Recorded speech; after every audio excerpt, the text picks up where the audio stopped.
All of a sudden, the cops just charge them, and they're smashing them and beating them.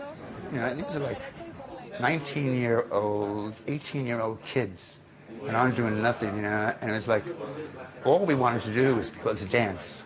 Standing across the street that night, that little 18-year-old boy who was me, I never thought that I'd be here 50 years later talking about it. We didn't know it was history. 50 years after the Stonewall Riots, Pride is being celebrated around the world. Cocktails were flying.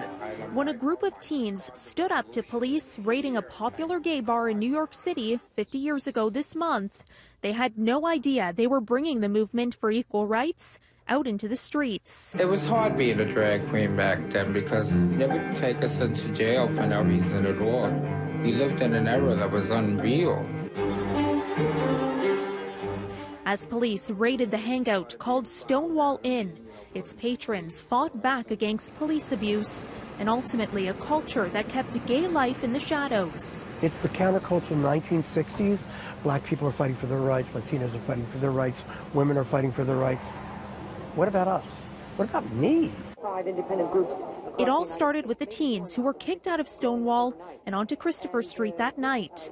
A year later, they organized the first gay pride march called Christopher Street Liberation Day.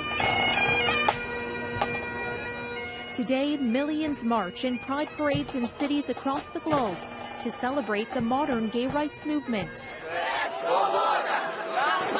and recognize, for the LGBTQ community, the fight's not over yet.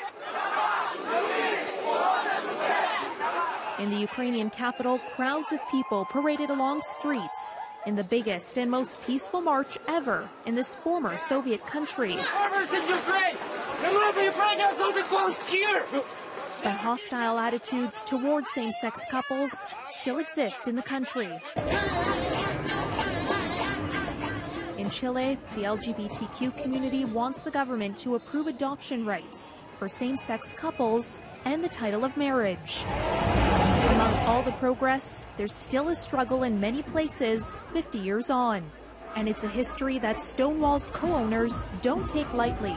We keep the bar at the forefront. We keep it at the forefront of that struggle, and that's where the responsibility comes in. It's not even just about the history, but it's about using it as a vehicle for change currently as well.